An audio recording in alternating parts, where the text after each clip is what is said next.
ബാലാക്കോട്ട് വ്യോമാക്രമണത്തിനു ശേഷം ഇന്ത്യ നടത്തിയ ഏറ്റവും വലിയ ആക്രമണമാണ് പാകിസ്ഥാനിലും പാക് അധീന കശ്മീരിലും നടന്നത്. ഉറിയിലെ 2016 സർജിക്കൽ സ്ട്രൈക്കും 2019 ബാലാക്കോട്ട് ആക്രമണവും ഒരു പ്രദേശം മാത്രം കേന്ദ്രീകരിച്ച് നടത്തിയവയാണ്. ഇത്തവണ 9 കേന്ദ്രങ്ങളിൽ ഒരേ സമയമായിരുന്നു ആക്രമണം. ലഷ്കർ ജയ്ഷെ ആസ്ഥാനങ്ങളിലാണ് ഇന്ത്യ ആക്രമണം നടത്തിയത്. പിന്നെ ആക്രമണം നടന്നത് പരിശീലന കേന്ദ്രങ്ങളിലാണ്. ഇത് ഇന്ത്യയെ സംബന്ധിച്ച് പാകിസ്ഥാനോടുള്ള ഒരു യുദ്ധമല്ല, ഭീകരതയോടുള്ള യുദ്ധമാണ്. പാകിസ്ഥാൻ സൈനിക കേന്ദ്രങ്ങളെയും സൈന്യത്തെയും ആക്രമിക്കരുത് എന്ന് തീരുമാനിച്ചതും ഈ പശ്ചാത്തലത്തിലാണ്. ഭീകരർ നടത്തിയ ആക്രമണത്തിന് ഭീകരർക്കുള്ള തിരിച്ചടിയാണിത്. ആ അർത്ഥത്തിൽ ഇന്ത്യ ഒരു യുദ്ധത്തിനും തുടക്കമിട്ടിട്ടില്ല. പക്ഷേ പാകിസ്ഥാൻ വളർത്തിയ ഭീകരർക്ക് പാകിസ്ഥാനിൽ കയറി ചെന്ന് മറുപടി കൊടുത്തു. സിംല കരാർ റദ്ദാക്കിയത് പാകിസ്ഥാനാണ്. അതുകൊണ്ട് അതിർത്തി കടന്നു ചെന്ന് ആക്രമിച്ചത് ഇന്ത്യ നടത്തിയ ലംഘനമെന്നും പറയാൻ കഴിയില്ല. സ്പോട്ട്ലൈറ്റ് ആരംഭിക്കുന്നു. ഇന്ത്യയുടെ യുദ്ധം പാകിസ്ഥാൻ ഭീകരതയോട്. ഥാർ മരുഭൂമിക്ക് സമാന്തരമായി രാജസ്ഥാൻ അതിർത്തിയിലാണ് ബഹവൽപൂരിലെ ജയ്ഷെ മുഹമ്മദ് ആസ്ഥാനം. മൗലാന മസൂദ് അസറിന്റെ കേന്ദ്രമായാണ് ഇത് അറിയപ്പെടുന്നത്. കാണ്ഡഹാറിൽ ഇന്ത്യൻ എയർലൈൻസ് വിമാനം റാഞ്ചിയപ്പോൾ ഇന്ത്യക്ക് വിട്ടയക്കേണ്ടി വന്ന 3 ഭീകരരിൽ ഒരാളാണ് മസൂദ് അസർ. സിയാ ഉൽ ഹഖ് വിമാനാക്രമണത്തിൽ കൊല്ലപ്പെട്ടതും ബഹവൽപൂരിലാണ്. അവിടെയാണ് ഇന്ത്യ പ്രധാനമായും ലക്ഷ്യമിട്ടത്. ഇന്ത്യയുടെ രണ്ടാമത്തെ ലക്ഷ്യസ്ഥാനം മുരിഡ്കെ ലഹോറിന് തൊട്ടടുത്താണ്. അവിടുത്തെ മർഗ്സെ തൈബ ലഷ്കർ-എ തൈബയുടെ പ്രധാന പരിശീലന കേന്ദ്രമാണ്. മുംബൈ ഭീകരാക്രമണം നടത്തിയ സംഘത്തിന് ഇവിടെയാണ് പരിശീലനം നൽകിയത്. കോട്ലിയിലെ 2 കേന്ദ്രങ്ങളിലാണ് ഒരേ സമയം ആക്രമണം നടന്നത്. ഒന്ന് ജയ്ഷെ മുഹമ്മദ് പരിശീലന കേന്ദ്രവും ഒന്ന് ഹിസ്ബുൾ മുജാഹിദ്ദീൻ കേന്ദ്രവും. കോട്ലെ വളരെ തന്ത്രപ്രധാനമായ സ്ഥലമാണ്. ജമ്മുവിൽ നിയന്ത്രണ രേഖയ്ക്ക് സമാന്തരമായി പാക് അധീന കശ്മീരിലുള്ള സ്ഥലം. ഇതിന്റെ വടക്കുകിഴക്ക് വശം പൂഞ്ചും തെക്കുകിഴക്ക് രജൌരിയുമാണ്. അതായത് അത്യന്തം സാഹസികമാണ് ഇവിടുത്തെ ജയ്ഷെ ഹിസ്ബുൾ കേന്ദ്രങ്ങളിൽ സൈന്യം ആക്രമണം നടത്തിയത്. പാകിസ്ഥാൻ സൈന്യത്തിന്റെ പൂർണ്ണ പിന്തുണയും സംവിധാനങ്ങളുടെയും സഹായവും ഉള്ളതാണ് ഈ 2 കേന്ദ്രങ്ങളും. ഇന്ത്യ അടുത്തതായി ആക്രമിച്ച മുസാഫറാബാദ് പാക് അധീന കശ്മീരിന്റെ തലസ്ഥാനമാണ്. ഇതിന്റെ കിഴക്കുവശത്താണ് ഇന്ത്യയിലെ ബരാമുള്ളയും കുപ്വാരയും. ഇന്ത്യയിലേക്ക് ഭീകരരെ പാക് സേന കടത്തിവിടുന്നത് മുസാഫറാബാദ് വഴിയാണ്. ജയ്ഷെ മുഹമ്മദിന്റെയും ലഷ്കർ-ഇ തൈബയുടെയും കേന്ദ്രങ്ങളാണ് മുസാഫറാബാദിൽ ആക്രമിക്കപ്പെട്ടത്. ഇന്ത്യ പാകിസ്ഥാന്റെ സൈനിക കേന്ദ്രങ്ങളൊന്നും ആക്രമിച്ചില്ല. പക്ഷേ പാകിസ്ഥാൻ തിരിച്ചാക്രമിക്കാൻ ശ്രമിച്ചത് ശ്രീനഗർ വിമാനത്താവളമാണ്. ആ ആക്രമണത്തിന് വന്ന 3 ജെറ്റ് വിമാനങ്ങളാണ് ഇന്ത്യ വെടിവെച്ചിട്ടത്.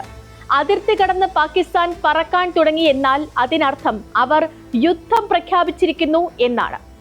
പാകിസ്ഥാൻ സൈനിക കേന്ദ്രങ്ങളെയോ സർക്കാർ സംവിധാനങ്ങളെയോ ആക്രമിക്കാതെ കിറുകൃത്യം ലക്ഷ്യമാണ് ഇന്ത്യ ഭേദിച്ചത്. 6 സ്ഥലങ്ങളിലെ 9 കേന്ദ്രങ്ങളും ഭീകരരുടെ ആസ്ഥാനങ്ങളും പരിശീലന സ്ഥലങ്ങളുമാണ്. പാകിസ്ഥാൻ സൈന്യത്തിന്റെ പിന്തുണയോടെ സർക്കാർ അറിഞ്ഞു പ്രവർത്തിപ്പിക്കുന്നവയാണ് അതെല്ലാം. രാജ്യാന്തര മാനദണ്ഡങ്ങളെല്ലാം പാലിച്ചാണ് പാകിസ്ഥാനിൽ ആക്രമണം നടത്തിയതെന്നാണ് ഇന്ത്യ ലോകരാഷ്ട്രങ്ങളെ അറിയിച്ചത്. ചൊവ്വാഴ്ച വൈകിട്ട് നോട്ടം എന്ന നോട്ടീസ് ടു എയർമെൻ പുറത്തിറക്കിയിരുന്നു. പാകിസ്ഥാൻ അതിർത്തിയിൽ ഇന്ത്യ വൻതോതിലുള്ള മിലിറ്ററി ഡ്രിൽ നടത്തുന്നു എന്നാണ് ഇതിൽ പറഞ്ഞിരുന്നത്. നേരത്തെ നിശ്ചയിച്ച പതിവ് ട്രെയിനിങ് എന്നാണ് എയർഫോഴ്സ് ഇതിനെ വിശദീകരിച്ചത്. യുദ്ധവിമാനങ്ങളുടെ വലിയ നിരയാണ് ഈ പരിശീലന പറക്കലിൽ അസാധാരണമായി ചേർന്നത്. ഈ പരിശീലന പറക്കൽ പൊടുന്നനെ ആക്രമണമാക്കി മാറ്റുകയായിരുന്നു നമ്മുടെ സൈന്യം. ഏറ്റവും നിയന്ത്രണത്തോടെ നടത്തിയ ഓപ്പറേഷൻ എന്നാണ് സൈന്യം പുറത്തിറക്കിയ വാർത്താക്കുറിപ്പിൽ പറയുന്നത്. Focused, measured and precise. ഈ 3 വാക്കുകളാണ് ഇന്ത്യയുടെ ഔദ്യോഗിക വിശദീകരണങ്ങളിലെല്ലാം ഉപയോഗിച്ചിരിക്കുന്നത്. ലക്ഷ്യം ഒന്ന് പാളിയാൽ തന്നെ വലിയ തോതിൽ തിരിച്ചടി ഉണ്ടാകുന്നതായിരുന്നു ഈ ആക്രമണം. ജനവാസ കേന്ദ്രങ്ങളൊന്നും ആക്രമിച്ചില്ല എന്ന് മാത്രമല്ല, പാക് സൈനിക കേന്ദ്രങ്ങളെയും ലക്ഷ്യമിട്ടില്ല. അതുകൊണ്ടാണ് ഭീകരർ നടത്തിയ ആക്രമണത്തിന് ഭീകരർക്കുള്ള തിരിച്ചടിയെന്ന് സൈന്യം വിശേഷിപ്പിച്ചത്. പാകിസ്ഥാൻ വളർത്തിക്കൊണ്ടുവരുന്ന ഭീകരരാണ്. സൈന്യം പോലെ തന്നെ ഔദ്യോഗിക സംവിധാനമായി പ്രവർത്തിക്കുന്നതാണ് ഈ ഭീകരരും. പാകിസ്ഥാൻ സൈന്യം ഒരുക്കുന്ന സുരക്ഷയിലാണ് പാക് അധീന കശ്മീരിൽ ഇവർ വാഴുന്നത്. ഇന്ത്യക്കെതിരായ യുദ്ധമല്ലാതെ മറ്റൊരജണ്ടയും ഇല്ലാത്തവരുമാണിവർ. അവർ മറ്റൊരു രാജ്യത്തിന്റെ അധീനതയിലാണ് എന്നതിനാലാണ് ഇന്ത്യക്ക് ഇത്രയും കാലം ഒന്നും ചെയ്യാൻ കഴിയാതിരുന്നത്. അതിർത്തി കടന്നു വന്ന ഏറ്റവും ഹീനമായ പ്രവൃത്തി അവർ ചെയ്തതോടെ തിരിച്ചടി അനിവാര്യമായി വന്നു. പാകിസ്ഥാനിൽ നിന്നുള്ള പ്രതികരണങ്ങളിൽ പോലും വ്യക്തമാകുന്നത് ഇന്ത്യൻ സൈന്യം നടത്തിയ തിരിച്ചടിയുടെ ആ കൃത്യതയാണ്. ചൈനയുമായും പാകിസ്ഥാനുമായുള്ള കഴിഞ്ഞ നൂറ്റാണ്ടിലെ യുദ്ധങ്ങളെല്ലാം പരമ്പരാഗത യുദ്ധമായിരുന്നു. ഇരുവിഭാഗം സൈന്യവും മുഖാമുഖം നിന്ന് വെടിവെച്ച യുദ്ധങ്ങൾ 1948, 55, 71, 99 കാലഘട്ടത്തിലും അങ്ങനെ തന്നെയായിരുന്നു യുദ്ധം. എന്നാൽ 21ാം നൂറ്റാണ്ടിൽ ഇന്ത്യ പാകിസ്ഥാനിലേക്ക് നടത്തിയ 3 ആക്രമണങ്ങളും പ്രത്യേക ലക്ഷ്യങ്ങളിലേക്ക് മാത്രമുള്ളതായിരുന്നു. ഉറിയിലെ സർജിക്കൽ സ്ട്രൈക്ക്, ബലാക്കോട്ട് ആക്രമണം എന്നിവയ്ക്ക് പുറമെ ഇപ്പോഴത്തെ ആക്രമണവും. ഇപ്പോൾ നടത്തിയിരിക്കുന്നത് വിശാലമായ പ്രദേശത്താണെങ്കിലും എല്ലാം ഭീകര കേന്ദ്രങ്ങളാണ്. ഭരണ പ്രതിപക്ഷ ഭേദമന്യേ സൈന്യത്തെ പിന്തുണച്ചത് ഈ സാഹചര്യത്തിലാണ്. ആക്രമണത്തിന് സൈന്യത്തിന് പൂർണ്ണ സ്വാതന്ത്ര്യം നൽകുകയാണ് കേന്ദ്ര സർക്കാർ ചെയ്തത്. ആസൂത്രണം ചെയ്തതും നടപ്പാക്കിയതും 3 സേനാ വിഭാഗങ്ങളും സംയുക്തമായി. വ്യോമാക്രമണമാണ് നടന്നതെങ്കിലും കരസേനയും നാവികസേനയും പൂർണ്ണതോതിൽ സജ്ജരായാണ് ആക്രമണം നടത്തിയത്. അതുകൊണ്ടാണ് അതിർത്തി കടന്ന ആക്രമണത്തിന് വന്ന 3 പാക് വിമാനങ്ങൾ വെടിവെച്ചിടാൻ നമുക്ക് കഴിഞ്ഞതും. ഇത് യുദ്ധമാകാതിരിക്കാൻ മനസ്സ് വയ്ക്കേണ്ടത് പാകിസ്ഥാനാണ്.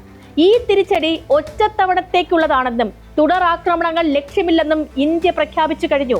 എന്നാൽ യുദ്ധത്തിലേക്ക് നീങ്ങാനാണ് പാക് സൈന്യവും സർക്കാരും ശ്രമിക്കുന്നത് എങ്കിൽ കൈകെട്ടി നോക്കി നിൽക്കില്ല എന്നാണ് ഇന്ത്യയുടെ ഈ തിരിച്ചടി നൽകുന്ന അർത്ഥം.